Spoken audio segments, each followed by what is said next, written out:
In the second season of Squid Game, the frontman Hwang In Ho returns to the game, but this time no longer as an organizer, but as one of the participants. Many people wonder what he planned to do if he suddenly lost in one of the competitions. If you look deeper into this issue, it becomes clear that his plan is perfectly thought out. Before we break down each round of the games, let's break down the reason for the frontman's participation in them. Many people have forgotten the dialogue between Oh Il-nam and Hwang In Ho at the very end of the first season, where the former talks about how playing is more interesting than watching. I'm not going to have as much fun watching as playing. This may seem like an obvious prerequisite for Hwang In Ho's decision to participate in the games. It would be undeniable if it weren't for one small detail. In episode 5 of the first season, Detective Hwang Jun-ho, who managed to infiltrate the island where the games are held, found some very interesting information in the archives, specifically all the winners of the Squid Game by year. Frontman is listed as the winner of the 2015 games. From this, it follows that it is not the first time he plays these games, and he knows what it is like to be a participant. He even makes a funny reference to it right in front of Seong Gi-hun during the second round of the games. Besides, we got a previous winner with us. So most likely Hwang In Ho isn't just participating in the games to have fun, but to gain Seong Gi-hun's trust, learn his plans, and also to teach him a lesson for his heroism. Now let's break down Frontman's ingenious plan for surviving his own games. The first game. In the first game, Hwang In Ho could not show his genius because he simply did not participate in it. This can be explained for several reasons. 1. The unpredictability of the game. Thanks to the player 230, Thanos, we can perfectly trace that there is a possibility that you can die for reasons other than your own. Tag!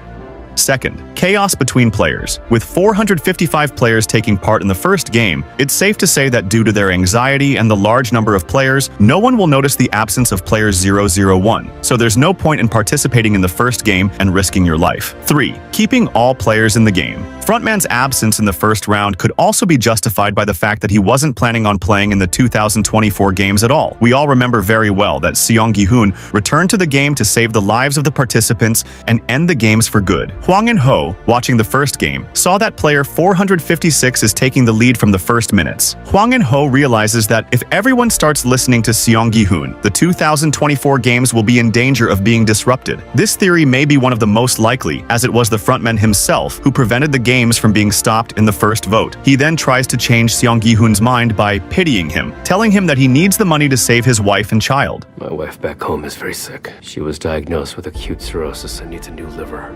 Entering these games was my last hope. I have to win that prize money to save my wife and our child.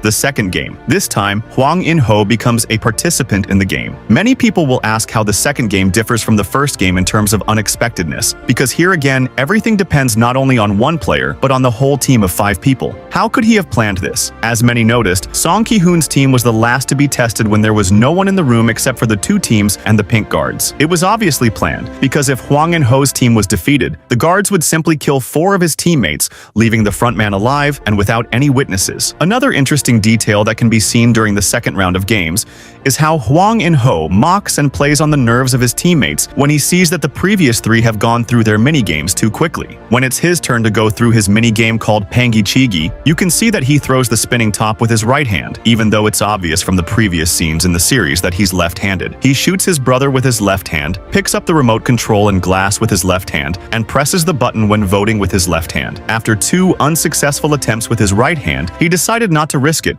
and threw the toy with his usual left hand, which of course helped his team to advance to the next mini-game. The third game, the most chaotic game yet. This is what plays in favor of the main character of our video. When Hwang In Ho was 100% sure that he could find partners to play the game, he played fair. If he was unsure or his presence cast doubt on his team's survivability, he was more likely to resort to the privileges of his status and play unfairly. This is hinted at by the filmmakers themselves at the moment when the frontman leaves his team and runs out of frame, and when Seong Gi-hun cannot find his friend. Another most likely theory is that the frontman knew in advance what numbers would be called in the course of the game, allowing him to calculate all outcomes without error. But it should be noted that there was a slight risk in the very last round, when the number 2 was called. The frontman had no chance to take advantage of his privileges, as all the rooms would be occupied by players, and there would be no place to hide if he didn't find a mate. So when he was paired with number 390, and when everything seemed to be going according to plan, he saw that the room he wanted to run into with his teammate was already occupied, so he had to improvise because time was very short. If he didn't kill the third person in the room, then when the timer expired, it would be problematic to kill the other two players without putting the frontman's life at risk. Let us summarize and answer the question